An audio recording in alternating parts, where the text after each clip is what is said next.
Selamat pagi Bapak-bapak dan Ibu-ibu yang dikasihi oleh Tuhan. Selamat pagi para senior yang sangat-sangat luar biasa. Sampai saat ini Tuhan terus-menerus pelihara hidup kita. Dia selalu memantau akan kehidupan kita pribadi lepas pribadi sehingga kita diberikan kesehatan yang luar biasa.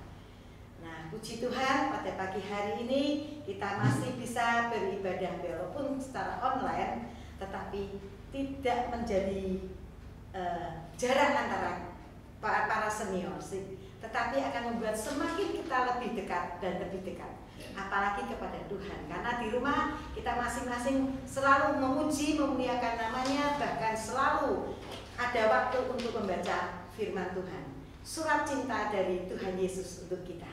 Mari kita akan angkat pujian, kita akan buka persekutuan doa senior pada pagi hari ini. Kita akan memuji Tuhan, kasih dari surga.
Menjadikan senior tetap sukacita dan tetap melakukan sukacita di dalam Tuhan. Kami percaya Bapa, segala puji hormat kami kuserahkan di dalam nama Tuhan Yesus Kristus. Haleluya. Amin. Puji Tuhan, bagaimana kabarnya para senior di rumah masing-masing? Luar biasa. Luar biasa. Kita diberikan sukacita yang penuh, kita diberikan kesehatan yang luar biasa. Kita akan angkat pujian. Monggo prokonco, eling-eling menungso bakal mati, sami derek Gusti dan besar perkasa Allah kita. Kita akan memuji Tuhan dengan mitre. Tapi kita di rumah pun harus tetap memuji Tuhan ya para senior. Kita akan bertepuk tangan, kita akan memuji, memuliakan namanya, sehingga ada sukacita penuh mengalir dari surga, mengalir di hati kita masing-masing. Mari kita akan memuji Tuhan. Monggo, monggo pro konco.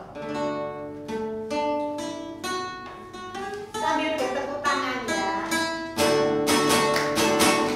Monggo pro konco, puji Gusti Yesus.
tadi mau saya teruskan, ku jatuh cinta padanya, nanti tidak selesai.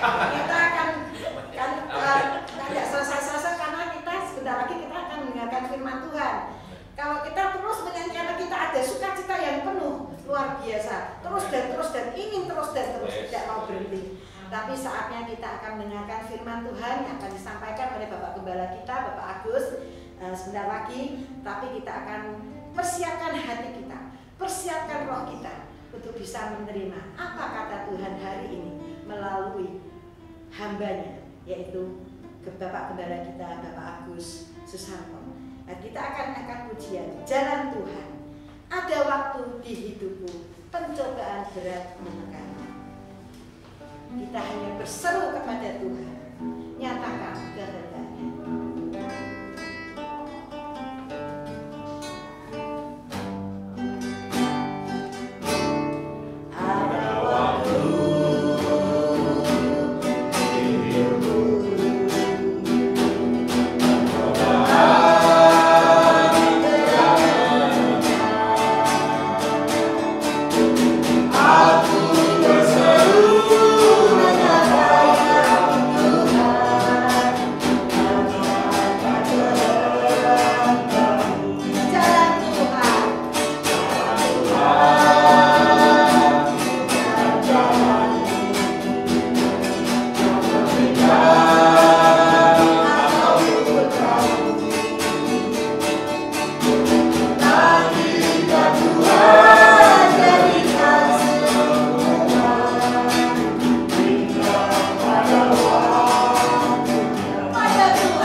Semangat, tetap bersukacita karena Tuhan tidak pernah ingkar janji dan meninggalkan kita semuanya.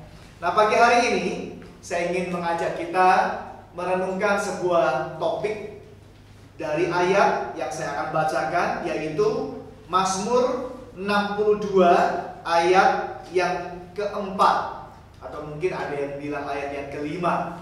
Ya, di dalam terjemahan bahasa Inggris ayat yang keempat, Indonesia ayat yang kelima. Ya, jadi antara 4 atau 5 sama saja. Mazmur 62 ayat yang kelima dalam terjemahan Indonesia. Mereka hanya bermaksud menghempaskan dia dari kedudukannya yang tinggi. Mereka suka kepada dusta. Dengan mulutnya mereka memberkati, tapi dalam hatinya mereka mengutuki. Mazmur yang kita baca ini adalah Mazmur Daud. Jelas dikatakan di dalam ayat yang pertama. Saya membaca, dikatakan demikian. Untuk pemimpin biduan menurut Yedutun Mazmur Daud.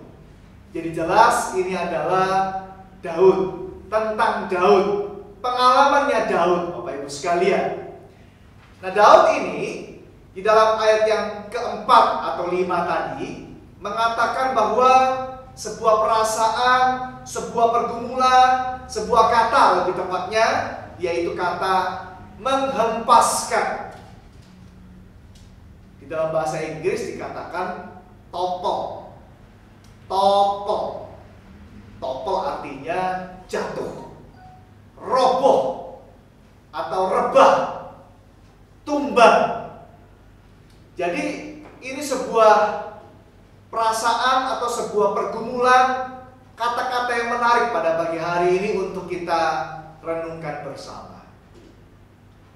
Kalau kita pikir-pikir, pengalaman Daud ini sebetulnya apakah kurang susah, kurang berat, kurang menderita? Kalau kita baca di dalam ayat-ayat ini, Bapak Ibu sekalian, sebetulnya sudah menggambarkan bagaimana kehidupan Daud itu sebetulnya sudah sangat menderita.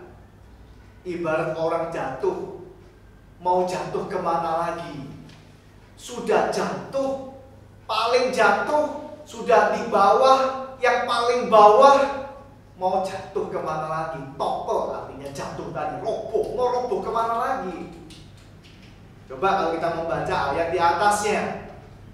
Ayat di atasnya berkata, berapa lamakah kamu hendak menyerbu seseorang, hendak meremukkan dia?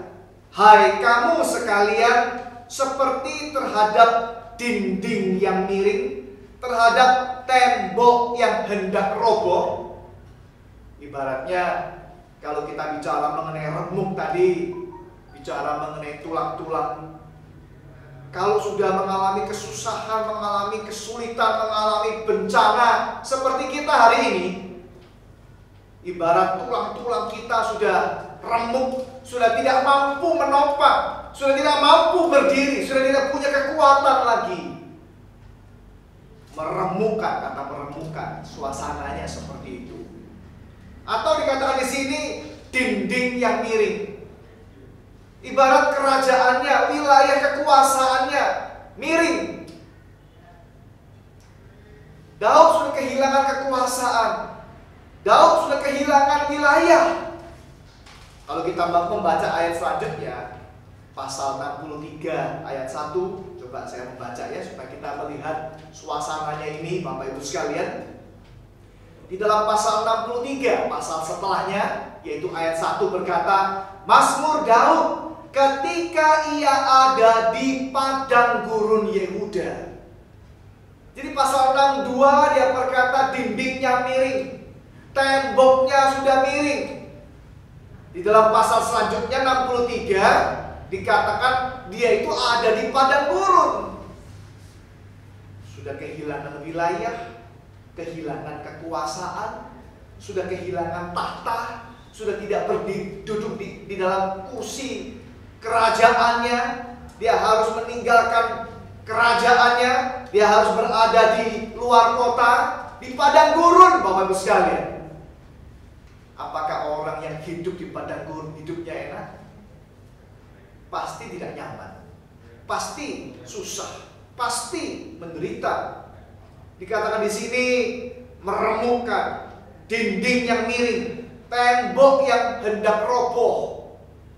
Hidup yang susah, bukan?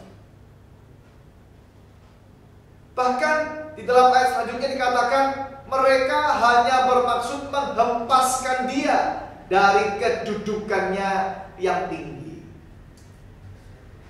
Jadi kalau ibarat orang jatuh, mau jatuh kemana lagi? Sudah jatuh, sudah paling bawah, sudah paling susah. Di dalam ayat berikutnya dikatakan di dalam ayat yang ke-10, saudara sekalian, ayat 10, hanya angin saja orang-orang yang hina, suatu dusta saja orang-orang yang mulia. Pada neraca mereka naik ke atas, mereka sekalian lebih ringan daripada angin. Janganlah percaya kepada pemerasan. Janganlah menaruh harap yang sia-sia kepada perampasan. Apabila harta makin bertambah, janganlah hatimu melekat padanya. Bukan cuma dindingnya, temboknya, wilayah, kerajaan, tahta, tetapi harta benda. Ibarat orang sudah kehilangan semuanya, sekarang dia harus meninggalkan semuanya, harta bendanya ada di padang gurun. Kurang apa lagi? Tetapi Bapak Ibu sekalian, kalau kita bicara mengenai jatuh, sudah jatuh semua, sudah jatuh yang paling bawah, sebetulnya ada satu lagi yang tidak boleh jatuh. Ada satu lagi yang harus tetap berdiri tegak, yaitu apa? Semangat kita, Bapak Ibu sekalian. Ya. Jadi kalau segala sesuatu di sekitar kita sudah jatuh, sudah rebah, sudah roboh, tetapi demi insight, orang yang ada di dalam diri kita ini, keyakinan kita, semangat kita tidak boleh jatuh, Bapak Ibu sekalian. Itu yang masih dimiliki oleh Daud. Dan itulah yang mau kita renungkan pada pagi hari ini. Di dalam beberapa kata. Yang pertama, yaitu kata hanya. Kata hanya. Bapak Ibu, ayat yang barusan kita baca, kalau kita baca pasal ini, ada 5 kali disebutkan kata hanya. Itu menunjukkan keyakinan Daud. Daud berkata, yang lain jatuh, tidak masalah. Hanya kepada Tuhan sajalah hatiku tenang. 5 kali dia mengatakan itu. Kalimat yang penuh keyakinan, kalimat yang sangat tegas, kalimat yang sama yang diucapkan juga pada waktu dia melawan Goliat. Dia berkata, sekalipun kamu datang dengan pedang dan perisai, dengan segala senjata perang dan pakaian perang yang luar biasa, tetapi kata tetapi itu kata yang sama dengan kata tadi yang kita pakai, hanya terjemahan Indonesianya. Itu muncul di sana. Tetapi aku datang dalam nama Tuhan Yesus. Keyakinan, hati yang bulat, semangat yang kuat, tidak jatuh, Bapak Ibu sekalian. Hal yang kedua adalah kata Allah, Tuhan di sana. Kita membaca Daud bukan hanya mantap bulat keyakinannya, tapi juga Tuhannya. Dia tidak berkata hanya kepada Tuhan saja hatiku tenang, tetapi kemudian dia mencari pertolongan yang lain. Dia bisik-bisik datang kepada raja lain, ada kepada penguasa lain, kepada orang lain minta pertolongan. Sudah habis semua, sudah tidak ada lagi yang dapat dimintai tolong sebetulnya. Tetapi keyakinannya hanya tunggal. Dia berkata hanya bersama Tuhan, hanya dekat Tuhan, hatiku tenang. Jadi bukan hanya kemantapannya saja, hanya, tetapi Tuhannya juga. Dia yakin bahwa Tuhan pasti menolong dia, walaupun kelihatannya lama, walaupun kelihatannya belum, walaupun kelihatannya tidak akan datang, tapi keyakinannya bulat. Tuhan pasti menolong dia. Yang terakhir, Bapak Ibu sekalian, keyakinannya muncul melalui kata dusta. Dusta itu tercatat dalam ayat yang tadi kita baca. Bukan hanya keyakinannya bulat, Tuhannya juga mantap, tetapi juga dusta. Banyak orang bilang tidak punya apa-apa lagi, tidak bisa apa-apa lagi, tetapi sebetulnya simpenannya banyak, cadangannya banyak, sebetulnya masih ada kemampuannya. Dia hanya di bibir saja berkata bahwa dia memang tidak punya apa-apa. Daud berbeda. Tadi kita sudah baca pasal 63 bukan? Bagaimana dia sekarang ada di padang gurun. Kehilangan semua Bapak Ibu sekalian. Dia tidak punya apa-apa lagi. Maka tidaklah berlebihan kalau saya dikatakan bahwa semuanya sudah jatuh. Semuanya sudah ada. Tetapi ada satu yang belum jatuh, yaitu the me inside. Hati, diri kita yang ada dalam hati kita ini tidak boleh jatuh. Harus tetap kuat, harus tetap semangat, harus tetap percaya bahwa Tuhan pasti menolong kita semuanya. Bapak Ibu sekalian, dimanapun kita berada, kelihatannya wabah ini mungkin kita tidak tahu sampai kapan. Kesulitan, ketidaknyamanan, keterbatasan dan lain sebagainya, mungkin kita harus tetap jalani. Tapi ingatlah satu ayat ini. Mungkin sekitar kita sudah lemah, sudah tidak mampu, sudah tidak berdaya. Kita jangan lemah, kita jangan jatuh, kita jangan sampai kita menyerah. Maju terus, semangat terus, karena kita tahu bersama Tuhan kita pasti bisa. Amin. Tuhan memberkati kita sekalian. Mari kita berdoa, Bapak Ibu sekalian. Kami bersyukur karena di dalam segala sesuatu ada rencana Tuhan yang sempurna. Kami bersyukur walaupun kami begitu terbatas, tetapi Tuhan kami tidak terbatas. Kami berdoa kiranya di dalam situasi yang saat ini kami alami, kami justru mengalami kekuatan, penghiburan, pengharapan yang sejati di dalam Tuhan Yesus Kristus. Tuhan, biarlah kami tidak lemah.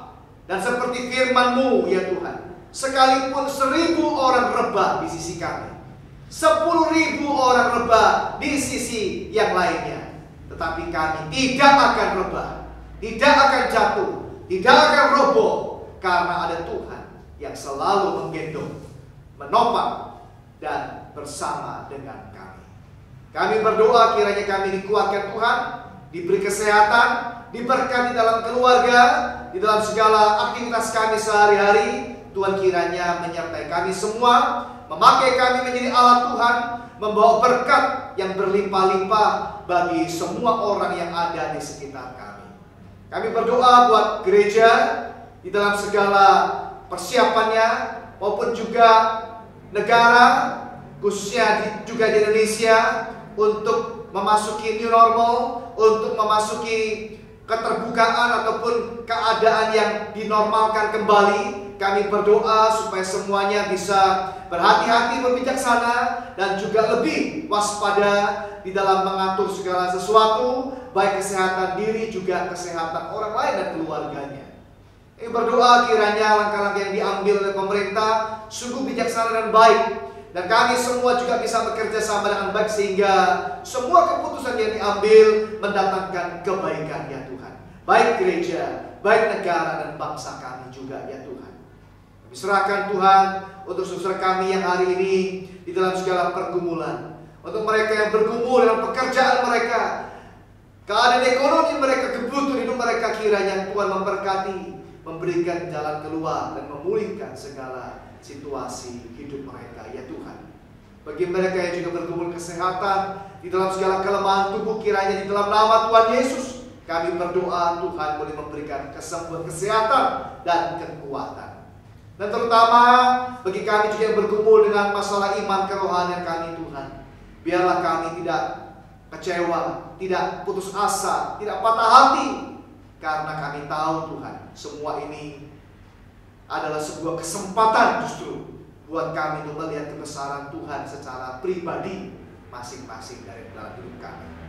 Terima kasih Tuhan bagi mereka dalam pergumulan yang lain, di dalam keluarga, di dalam segala pergumulan apapun ya Bapak, biarlah kami tetap berharap, tetap bergantung, tetap percaya kepada Tuhan.